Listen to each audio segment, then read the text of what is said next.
Ask you about no predictions because I don't want you to get in trouble or nothing like that. Whatever. No, because I know you have a relationship with some of these fighters and they might see that. I don't want you to get in no trouble. Okay. But I wanted to ask you what it's like to be around these certain fighters. Like one guy in particular that you're very close to is Devin Haney. Yeah. You're very close to Devin Haney. Mm-hmm. A lot of people, particularly here on YouTube, think very highly of Devin Haney. Yeah. From you being around him in the gym, what could you tell people out there about Devin Haney that maybe they don't know? That they don't know? Yeah, or maybe he can punch. Yeah. Or even like maybe like his mentality and how he carries. Just that Gamboa fight isn't what you need to go off of. Yeah. His right hand has healed since that fight. I saw him spar in preparation for Gamboa, and I saw him spar in preparation for Jorge Linares. It's a different story.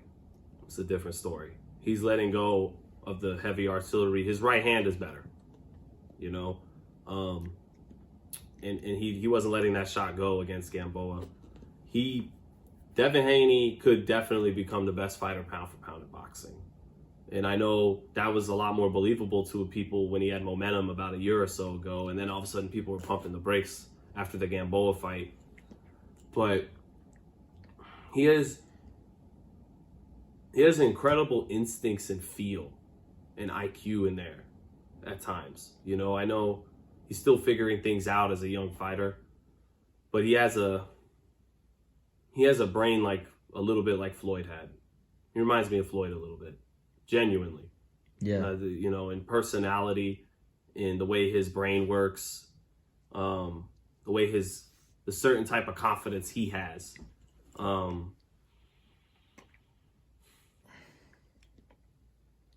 So those are the things that you think make him a fighter that potentially could be special down the line.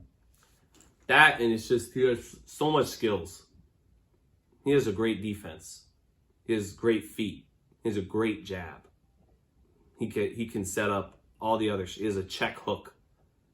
He has a great check hook from when he's turning you, and he just turned 22. It's just about figuring out which keys go in the right hole, but he's got all the keys. Yeah. He's got it all. He has a great right hand that he can throw in a few different ways. He can sweep with it. He has an uppercut with it. Mm-hmm. He has a great down the middle, ting, sharp. Steak knife right hand. Steak knife right hand. Yeah. His jab is great. He works levels with it.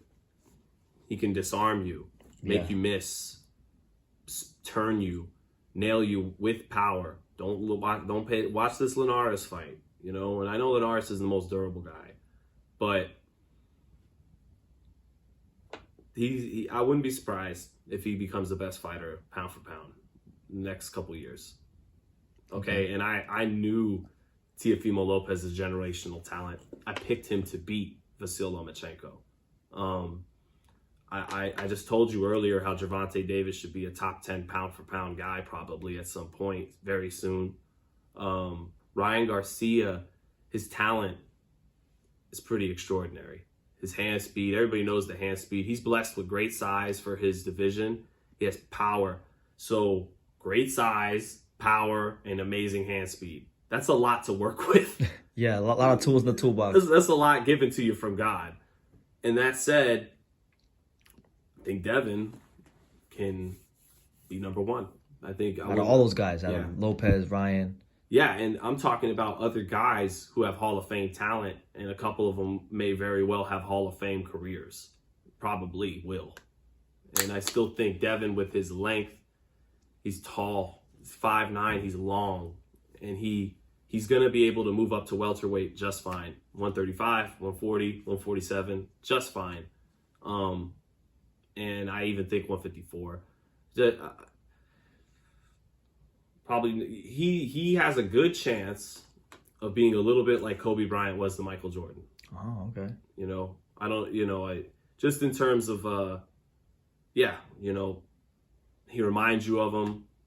You probably never say he's Floyd. I mean, come on, Floyd's one of the, it's not fair. Floyd's one of the top 5-10 greatest fighters that ever lived pound for pound. And there's no room for error when you're comparing, you know, to anybody to Floyd. But I'm just being honest. Yeah. I'm just being honest. I saw him spar at 15 years old, and I was like, "Is he that good? Am my boxing eyes not as good as I thought?" Same thing with Teofimo Lopez when he was 3-0. I saw him at the top ranked gym spar, and I just kept going like, he'll beat Lomachenko.